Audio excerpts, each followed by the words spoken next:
Let's see this question. Angle of elevation of the top of the tower from the top and bottom of the building is of height A 30 and एक tower है, right, tower दिया गया है A B मान लो, ठीक है।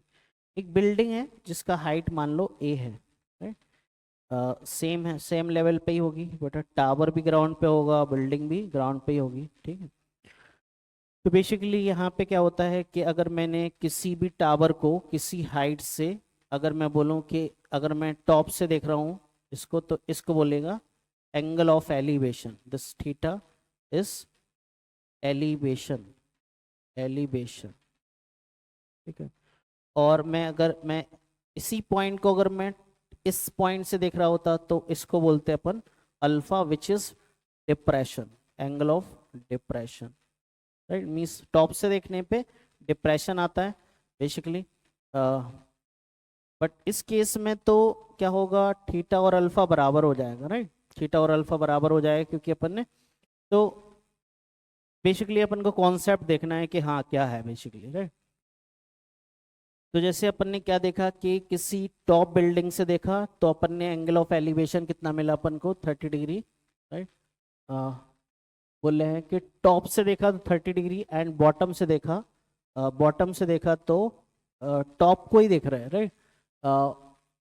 Angle of elevation of the top from the top and bottom of the building, right. Top से भी देख रहे हैं एंड बॉटम से भी देख रहे हैं, दोनों के एलिवेशन अलग अलग आ रहे हैं, राइट। तो अगर मैं यहाँ से देखूंगा तो ये भी एलिवेशन है, राइट, ये इसको बोल दो बीटा, ये भी क्या है, एलिवेशन ही है, राइट। तो बेसिकली अपन एलिवेशन कॉन्सेप्ट यूज कर रहे हैं कुछ ऐसा, और अपन बेसिक बेसिक ट्रिग्नोमेट्री यूज करने वाले हैं, तो बेसिक ट्रिग्नोमेट्री लिख सकते हैं, बेसिक ट्रिग्नो, ठीक है। और इसमें कुछ खास नहीं यूज कर रहे हैं, 10th class basic trigonometry. Height of tower बताना है, मतलब ये वाली हाइट बताना है, राइट। तो अपन टोटल हाइट मान लेते हैं वाई, राइट, जिसमें ये ए दिया गया है तो ये भी ए हो जाएगी, right.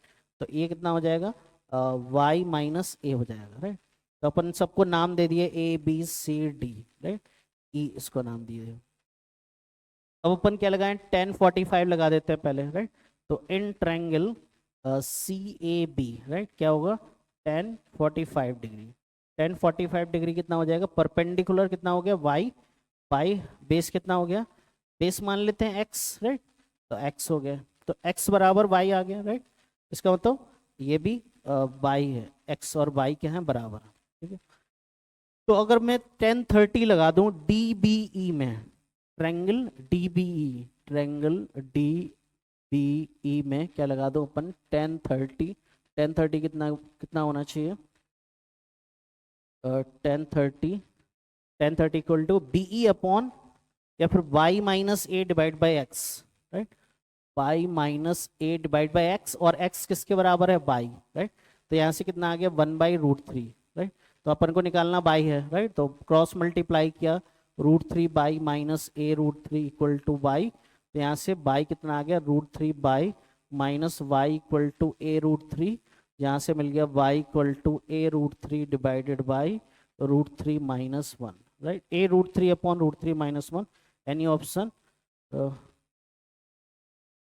a√3 upon √3 minus 1, right. तो ये ऑप्शन हमारा करेक्ट हो